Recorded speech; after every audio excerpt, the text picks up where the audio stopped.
Okay, so you are trying to do that. I need a check, if you please, of 12. Give me a check of 12. Right. Brian!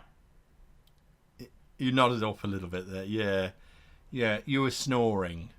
Yeah, yeah. I need a DC 14 check, if you please, to see if your character can sneak across the bridge. Right. Sorry, what's that, Catherine? Your character throws himself off the bridge. Okay. Right. You are going to take... hang on, I'm just finding it. Okay. You fall about 500 feet, so that's 50 d6 damage, but it caps at 20 d6. So I'll start rolling that. In the meantime, oi! Yeah, you'd fallen asleep there again.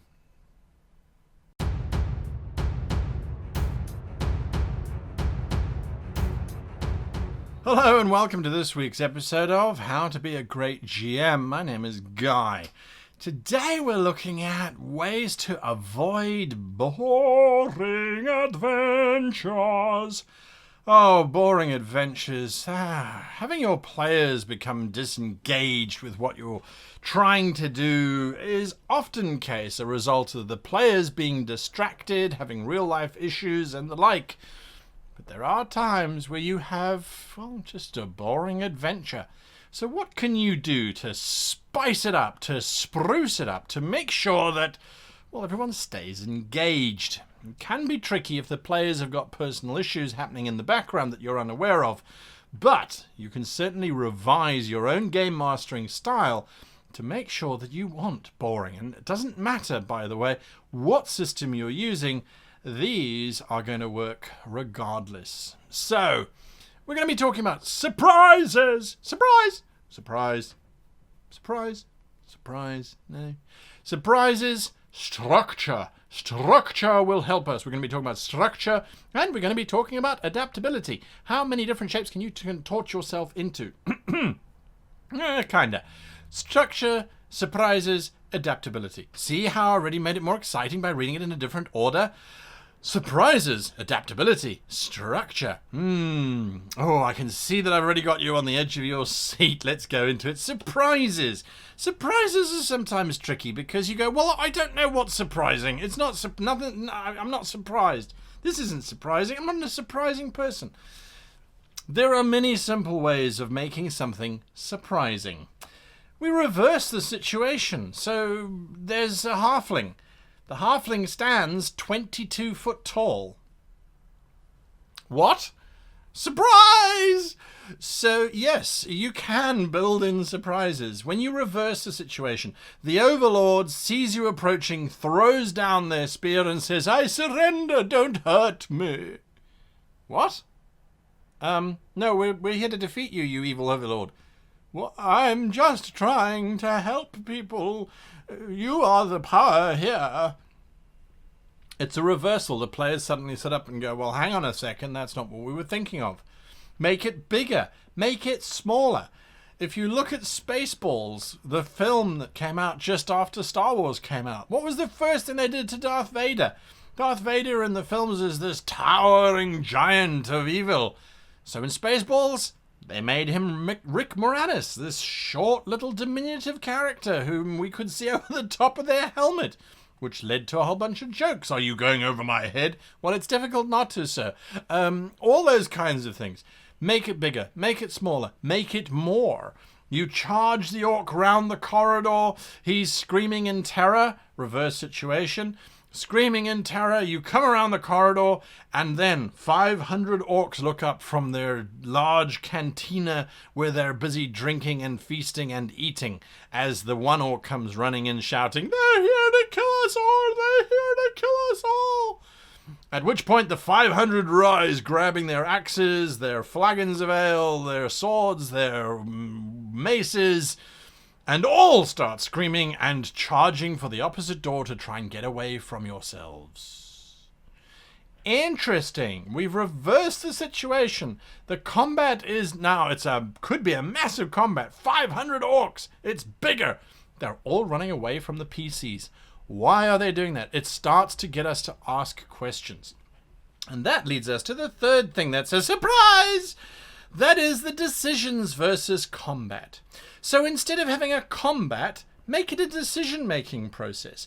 Does the party now follow those 500 orcs as they try and flee? Do they try and figure out why the orcs are desperately trying to get away from them? Are they that intimidating at level 1? Really? Or it's a simple shopkeeper, and the shopkeeper says, "Are you local?" And they go, "No." So the shopkeeper attacks them, and it turns into a combat. Surprise! Surprise! We can create surprises at all points in our story. We just need to remember to switch these things around, and suddenly things become a surprise. It's not rocket science. It's just remembering, hang on, can I try it this way? Can I try it that way? Can I make it bigger or smaller? And can I switch it from being a combat to a decision, or vice versa? However, my wrist doesn't rotate that way, however you want to do it. So that's surprises. Structure. Structure is important. Now, why is structure important? So often our adventures become dull and pedantic or plodding because we are not following a structure. We get stuck in a rut. Structure allows us to step out of that rut. It almost requires us to do so. So when you look at the very first one, roleplay, combat, puzzles, if I get out of the way. That structure, if you follow this, you go, okay, so we're going to have some role-playing now. Right, we got role-playing, and now we go into combat. Now, from combat, we're going to wander over to a puzzle. Okay, and then we come all the way back to role-playing. Or maybe we're going to go to a puzzle. Role-playing, puzzle, role-playing, puzzle, combat. We're gonna switch through this. But we're not just going to have combat, puzzle, role play. It's boring. We need the structure. We need to cycle through these. So in between every combat, there should be some role playing. There should be some puzzle solving. You've got to mix it up, but you've got to have the structure where you shift through these periodically. If you've been doing puzzles for a while, go to a combat, go to a role play. Keep it fresh. The next thing is work all the players, not the PCs. The players. Players like to be engaged. And if you are working through each one of them methodically, asking them what their character is doing, you create a sense of anticipation. Oh, he's going to ask me next what I'm doing and I don't have a clue. There is that anticipation. There is that engagement, though, that is happening. And provided that you are cycling through these, each of the players will be able to shine. They will be able to have the opportunities to be able to have their character engage in the combat or in the role play or in the puzzle solving. Finally, clarity of plot. There is nothing worse, and it has happened many times, where the players go, I don't know what we're supposed to do. I don't know what we're supposed to... Are we on a quest? Do we have a quest? Do we have a goal? Are we going anywhere? It happens all the time, and it's so sad. Clarity of plot. Whether you need to introduce an NPC who comes running up and says, "Oh my god, the barn is on fire." Oh, we should go to the barn. Yeah, that's a good idea. Let's go to the barn. Whether it's an NPC, whether it is an action, whether it is divine intervention, however you do it, make sure that your players know what they're supposed to be doing. If they are lost, help them. Don't let them sit. Don't smugly go, "Oh, they're so stupid. They didn't pick up on my hidden red herring clue." Don't do that. Give them clarity of plot, give them clarity of purpose, and that will help them. They'll go, well, at least if we get out of this situation, we're going to get there, and that's when it's going to get interesting. At the very worst, that's what's going to happen. At the very best, they're going to be saying, oh my goodness, we've got to solve this thing. How do we get there? How do we solve this? We've got this. We know that this is a thing. We need to solve it. We need to solve it. That is what you want. You don't want them sitting there going, I stab myself in the face because I have nothing else to do. So, structure, roleplay, combat, puzzle, and a combination thereof. Work all of your players and give them clarity of plot. Make sure they are always aware what they are supposed to be doing. And finally, you have to be adaptable. Sitting there going, well, I'm sorry, you didn't find the secret door, and that's where everything is. And if you don't find the secret door, the plot basically ends because you don't get to the Vestal Virgin who's behind a secret door.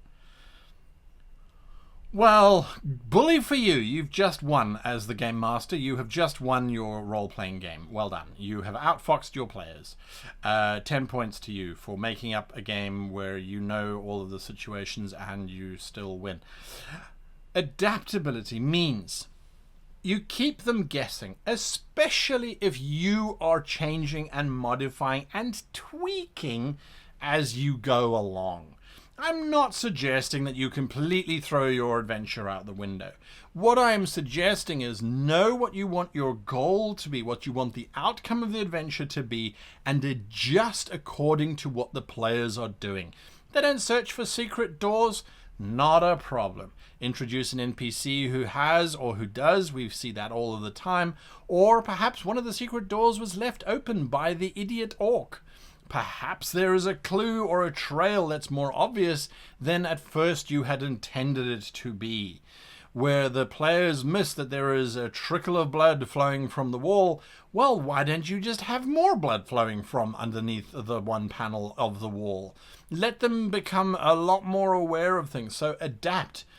Give them what they guess. I love doing this.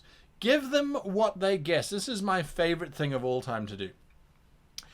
The players are constantly going to be going, oh, I hope it's not a this, or I think I know what it is. I think the Duke is actually a vampire. Guess what? The Duke is now a vampire.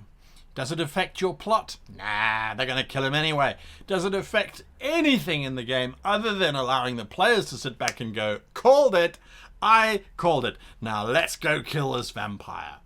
It is almost never a bad thing when you draw from what the players are suggesting or guessing is part of your plot and you incorporate it into your plot.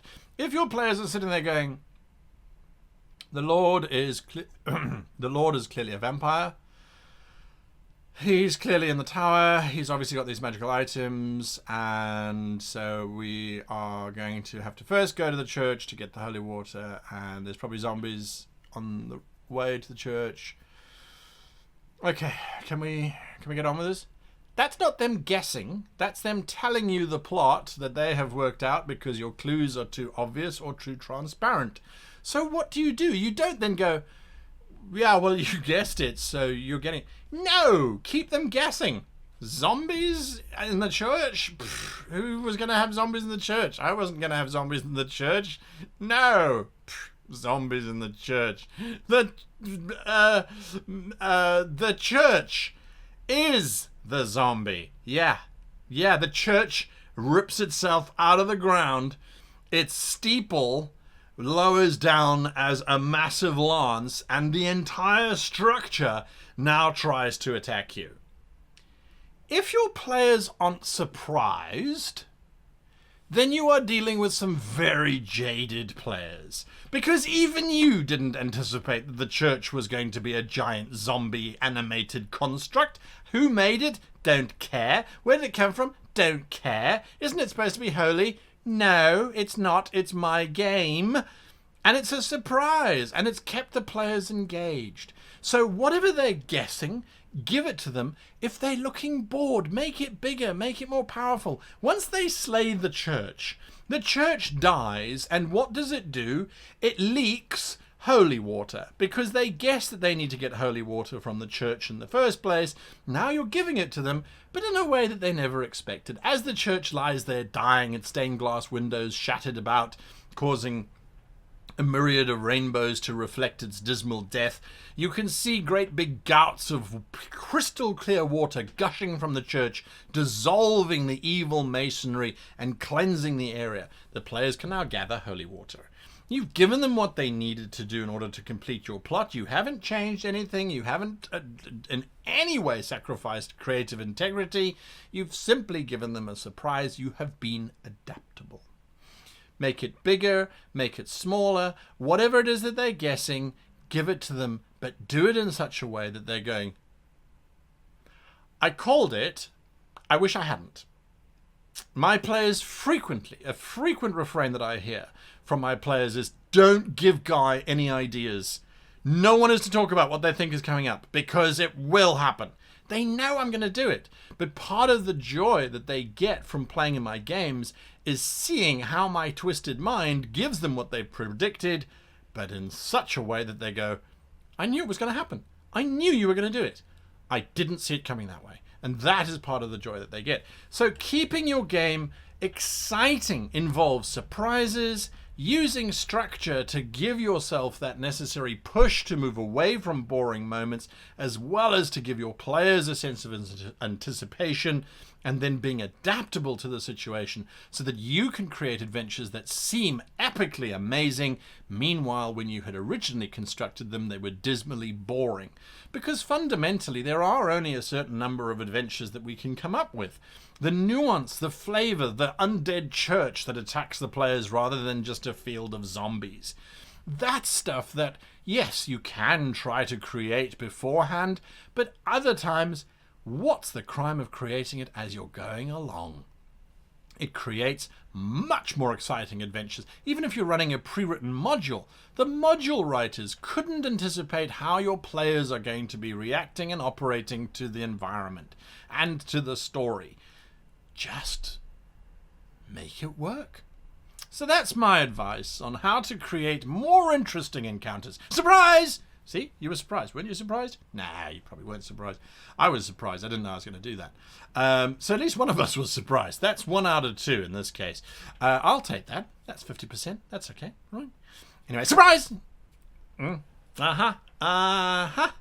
No, if you know me, that wasn't a surprise. Anyway, until next time, hit the like button if you like this video. If you want to see more along these lines, let me know in the comments below. What do you do? What surprise have you thrown at your players? What adaptation have you done in the middle of your game to suddenly turn things on their heads? What reversal of situation have you done? Have you made something bigger or something smaller? Let us know in the comments down below. I love reading them. And if you get a little heart, it means I've read it and went, yeah, I like that. I like that. I'd respond if I can, but unfortunately there's simply too many comments to do that. Anyway, until next time, I wish you and yours the very happiest of gaming. Alright, so as you leap across the cavern, or into the cavern, away from the bridge, there's a sudden gust of wind, and this rather angelic being appears before you, catching you in mid-fall. It says, I like you. And I subscribe to your idea of trying to save the kingdom, but I have not yet heard the bells tolling at midnight, and as a result, your character must carry on. You must survive for the good of us all. The angel puts you back on the level of the bridge, and you are able to carry on your adventure. Surprise!